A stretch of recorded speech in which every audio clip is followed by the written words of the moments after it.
আসসালামুন আলাইকুম।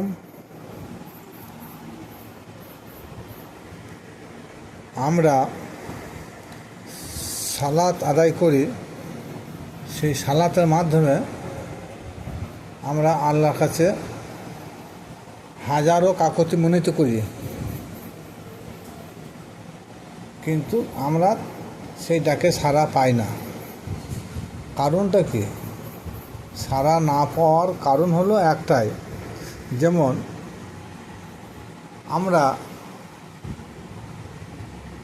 ব্লকে বিডিও সাহেবের কাছে যদি কোনো কিছু পাওয়ার জন্যে বা নেবার জন্যে দরখাস্ত করতে হয়, সেই দরখাস্তটা আমি যদি না বুঝতে পারি কি লিখলাম, তা সারমর্মটা যদি না বুঝতে পারি, তা সেই দরখাস্তটা কী হবে? দেওয়া কোনো লাভ হবে? কিচ্ছু হবে না। সেটা কী হবে? বোকার মতন কাজ হবে। তাহলে আমি যে বিডিও সাহেবকে বা প্রধান সাহেবকে যদি দরখাস্ত করি একটা ঘরের জন্য কি একটা তিরপলের জন্যে, তাহলে কী বলতে হবে? মাননীয় প্রধান সাহেব, মাননীয় বিডিও সাহেব, আমার পরিচয়টা দিলাম, আমি বড় অভাবী, ভিখারি, আমি দরিদ্র সীমার নিচে বসবাস করি, আমি মাঠে কাজকর্ম করতে পারি না, আমি কোনো ব্যবসা বাণিজ্য করতে পারি না, আমি একেবারে অক্ষম, দয়া করি আপনি আমার প্রার্থনাটা কবুল করুন, আমাকে একটা ঘর দিয়ে সাহায্য করুন, কি আমাকে একটা তিরপল দিয়ে সাহায্য করুন। কী হলো? পরিষ্কার হলো। তা তদ্রূপ সালাতের মাধ্যমে প্রথম আমাদের পড়তে হয় সূরা ফাতিহা। সূরা ফাতিহার মধ্যে প্রথম হয় আল্লাহর প্রশংসা, তারপরে আমরা কি করি? আল্লাহর কাছে কাকুতি মিনতি করি চাওয়া পাওয়ার বিষয়ে, তারপরে আল্লাহর প্রশংসা করতে হয়। সালাতের সঙ্গে সালাতে যে আদায় করা হয়, আমরা যে আদায় করি যাহা, তাহা আল্লাহর প্রশংসা করা হয়। কিন্তু এমন এমন সূরা কিছু পাঠ করা হয়, সেটা আল্লাহর প্রশংসা হয় না, আল্লাহকে জবাবদিহি করতে হয়, আল্লাহকে চার্জ করা হয়, আল্লাহকে হুকুম করা হয়। যেমন একটা উদাহরণ দিচ্ছি, বেশি নয়। আমরা সবাই জানি আল্লাহ এক, আল্লাহ অদ্বিতীয়, আল্লাহ কারো মুখাপেক্ষী নহে, সারা বিশ্বে যত সৃষ্টি আছে সবাই তার মুখাপেক্ষী, আর তিনি কার উপরে ভরসা করেন না, তিনার সমকক্ষ কেহ নাই। এটা হচ্ছে আল্লাহর প্রশংসা। কিন্তু প্রথমে কি বলা হয়? কুল। এই কুলটা কে কাকে বলতে বললো? কুল বলো। তাহলে আল্লাহ যে আমার সম্মুখে দাঁড়িয়ে আছে, যখন সালাতে প্রথম দাঁড়ানো হয়, বাংলা নিয়ত কী হয়? যে আল্লাহ তুমি আমাকে দেখছো, আমি তোমাকে দেখছি। তাহলে দেখা দেখি ব্যাপার হচ্ছে। তাহলে আপনার যদি সেই চক্ষু না থাকে, তাহলে এটা ভাবতে হবে স্বয়ং আল্লাহ পাক রব্বুল আলামিন আমার সম্মুখে দাঁড়িয়ে আছেন, তিনি সব দেখছেন, সবই শুনছেন। তাই সবই দেখছেন, সবই শুনছেন, তাহলে আমি যে দরখাস্তটা করব, আমাকে সেই দরখাস্তটা ভাবতে তো বুঝতে হবে। আর যদি সূরা রহমান ধরি, সূরা ইয়াসিন ধরি, সূরা বাকারা ধরি, মানেই বুঝি না। সূরা ফাতিহার মানে তো আমরা সবাই বুঝি না। তাহলে কি হলো? এ সালাত বা এ নামাজ পড়ে কোনো লাভ নাই। হয়তো অনেকে চমকে যাবেন। আসুন সূরা নিসা আয়াত নম্বর 43। এই আয়াতে মহান আল্লাহ পাক রব্বুল আলামিন বলছেন, ইয়া আইয়ুহাল্লাযিনা আমানু লা তাকরাবুস সালাতা ওয়া আনতুম সুকারা হাত্তা তালামু মা তাকুলুন। হে ইমানদার বিশ্বাসীরা, তোমরা মোহগ্রস্ত অবস্থায় সালাতে যেও না, সালাতে দাঁড়িয়েও না, সালাতে নিকটে যেও না। এটা আল্লাহ একটা হুঁশিয়ারি দিচ্ছে একটা। আর কি বলল? তোমরা যাহা বলো তাহা যদি বুঝতে না পারো। আল্লাহ পাক রব্বুল আলামিন কি সুন্দর আয়াত বর্ণনা করেছেন। আমরা 99% লোক সালাতের মাধ্যমে ইমাম সাহেব কি বলে বা আমরা নিজেরা কি বলি সেটা তো বুঝিই না। তাহলে আমাদের নাই প্রতিচারটা বোকামি আল্লাহর আদেশের বাইরে চলে গেলাম, মানে আল্লাহ পাক রব্বুল আলামিন বললেন, বাবা তুমি নামাজে যা পড়বে, কি ইমাম সাহেব যা পড়বে তাহার যদি বুঝতে না পারো তাহলে ওই নামাজের ধারে পাশে তুমি যেও না। কিন্তু আমরা কি যাই, অশেষ সবের আশায় ছুটি মসজিদে প্রথম লাইনে গিয়ে জামাতের সঙ্গে আমরা সালাত আদায় করি, কিন্তু কি বললো না কি বললো, মৌলানা সাহেব কী বললো আর আমি কি শুনে তো কী বললাম, এ কোনো খবরই নাই। কি হলো, সালাতে কোনো মানদণ্ড থাকলো? কোনো কিচ্ছু মানদণ্ড থাকলো না। আর আল্লাহ পাক রব্বুল আলামিন এই মহাগ্রস্ত অবস্থায় ওই ব্যক্তিকে নামাজ পড়তে নিষেধ করেছে, আর তুমি যা বলো তা যদি বুঝতে না পারো তাকেও নামাজ পড়তে নিষেধ করেছে, আর অপবিত্র অবস্থায়। আর যারা জুনুব অবস্থা থাকে, যেমন যে কোনো মাদের হাই নিপাস হলো হয়তো,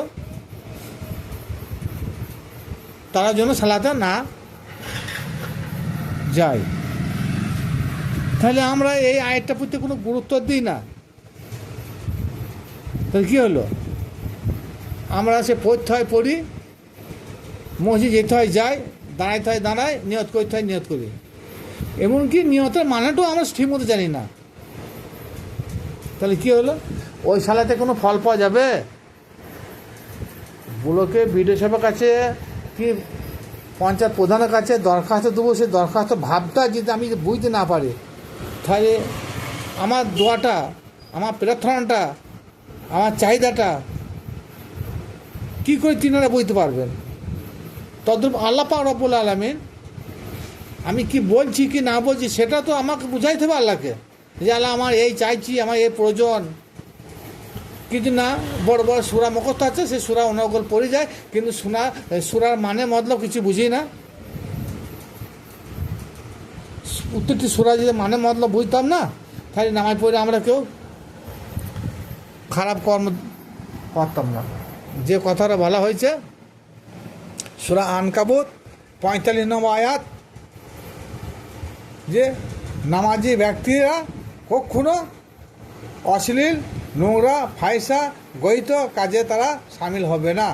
কারণ আমরা সেই নামাজ পড়ছি আর ওই কর্মগুলো করেই থাকছি। কারণ কি জানেন, আমরা নামাজ পড়ছি, গাদার মতো চিনি বলছি, চিনি আস্বাদন পাই না। তাই নামাজ পড়ছি, নামাজের কি বলছি সেটাই বুঝতে পারি না। তো কী হলো, টিয়া পাখির মতন বুলি শেখানো হলো। টিয়া পাখি কিন্তু বলা হয়, বল হরি বল হরি বল, আল্লাহ বল আল্লাহ বল, লা ইলাহা ইল্লাল্লাহ বল, লা ইলাহা ইল্লাল্লাহ বল, সে বলি হলো। কিন্তু এ মানে মতলব বোঝে না। কি তারপরে যদি বলে লা ইলাহা ইল্লাল্লাহ শেখানো হয়েছে আর মুহাম্মদ রাসূলুল্লাহ বলতে হবে, সে আর বোঝে না। আল্লাহু আল্লাহু আল্লাহু আকবার আল্লাহু একবার টিয়া পাখি মুখস্থ করলো, কিন্তু আল্লাহ আমার আল্লাহ সব থেকে মহান, এটা কিন্তু টিয়া পাখি মানে বোঝে না। তাহলে কী হলো, তাহলে আমাদের নামাজ ঠিক ওই টিয়া পাখির বুলি শেখানো। সুতরাং আমরা যারা সালাত আদায় করি, তাহলে আসুন এমন কিছু সূরা পড়বো সালাতের মাধ্যমে যে সূরাগুলোর মধ্যে আল্লাহর প্রশংসা হয়, আর যে সূরাগুলো কাহিনী আছে সেগুলো না পড়াটাই অনুচিত। আপনি পড়লে পড়তে পারেন, আমার কিছু বই যাবে না।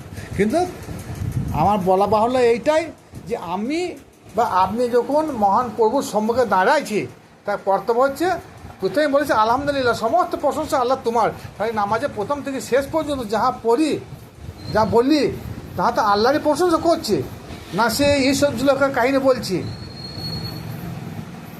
না সে আবরাহ বাদশার কাহিনী বলছি, না দাজ্জালের কাহিনী বলছি, না ফিরআউনের কাহিনী বলছি। কী হয়, এগুলো বলা মানে কী হলো, কোরআনের বিপক্ষে যাওয়া হলো। আল্লাহ পাক এমন কোনো জায়গায় বলেন না যে সমস্ত সূরা কোরআনে যা নাজিল করলো 114 সূরা তোমরা নামাজের মধ্যে পড়বে, এরকম বলে না। সূরা তাহা সম্ভবত আয়াত নম্বর 14 হবে, আকিমুস সালাতা লিযিকরি। সালাতের মূল উদ্দেশ্য হচ্ছে শুধু আল্লাহরই স্মরণ করব, আর কাউকে স্মরণ করব না। তাহলে আমরা সালাতে স্মরণ করি কাকে? আবু জাহেলের নাম হয়, ফিরআউনের নাম হয়, অন্যান্য নবীদের নাম হয়। কী হলো, তাই নামাজের মন কোথায় গেল? হ্যাঁ, আবু জাহেল, আবু লাহাব, হ্যাঁ, এইসব লোকের নাম হয়। তাহলে আল্লাহ বললো যে নামাজে শুধু আমার স্মরণ করবে, আমার স্মরণ ব্যতীত নামাজ হবে না। আকিমুস সালাতা জিগরে, যেমন সালাত আদায় করবে শুধু একমাত্র আল্লাহকে স্মরণ করো।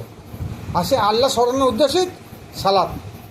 কিন্তু আমরা না বুঝি সুঝি কী করি, যেসব সূরা মুখস্থ আছে, হ্যাঁ, লোকের কাছে নাম নেবার জন্যে ইয়াসিন সূরা পড়ি, সূরা বাকারা পড়ি, সূরা রহমান পড়ি, সূরা মুল্ক পড়ি, কিন্তু মানে কিছুই বুঝি না। ছোট্ট সূরা পড়ুন, সূরা ফাতিহা পড়ুন, আর কি পড়ুন, আল্লাহু আহাদ, আল্লাহু সামাদ, আল্লাহ এক, আল্লাহ অদ্বিতীয়, আল্লাহ সামাদ। আল্লাহ কারোর ওপরে নির্ভরশীল নয়, সমস্ত সৃষ্টিকুল তিনার উপর নির্ভরশীল। লাম ইয়ালিদ ওয়ালাম ইউলাদ, তিনি কাউকে জন্ম দেয় নাই, আর কারো হতে জন্ম তিনি নেন নাই, তিনার সমতুল্য কেহ নাই। এইটাই সব থেকে আল্লাহ বড় প্রশংসা। তো এই ধরনের যত সূরা আছে বাছাই করে পড়ুন, আর কিন্তু কুলটা বাদ দেন। কারণ আমি তো সুর করছি, আমার উদ্দেশ্য যে আল্লাহর প্রশংসা করব। তাহলে কুলটা তখন আল্লাহ পাক রব্বুল আলামিন নবীকে বলতে বলেছিল, নবী তুমি বলো, কারণ আল্লাহ বলে নাই, আল্লাহ একটা না দুটো না তিনটা আল্লাহ বলেন নাই। আল্লাহ নবীকে দিয়ে বলা করাইলো, আল্লাহ তুমি নবী তুমি বলো কুল, হে হাবিব তুমি বলে দাও সারা বিশ্বের লোককে যে আমার রব, যে আমার যে আল্লাহ, যার আমরা ইবাদত করি, তিনি একটা নয়, দুটো নয়, 25টা নয়, 50টা নয়, 100টা নয়, তিনি এক। তাহলে আল্লাহকে বলেন নাই, হাবিবকে দিয়ে বলা করাইলেন। তাহলে এখানেও আল্লাহ পাক রব্বুল আলামিন হকিকত দিক থেকে বোঝা যাচ্ছে যে নবীকে মাধ্যম করে তিনি বলছেন যে হ্যাঁ আমি এক। তো বোঝা গেল।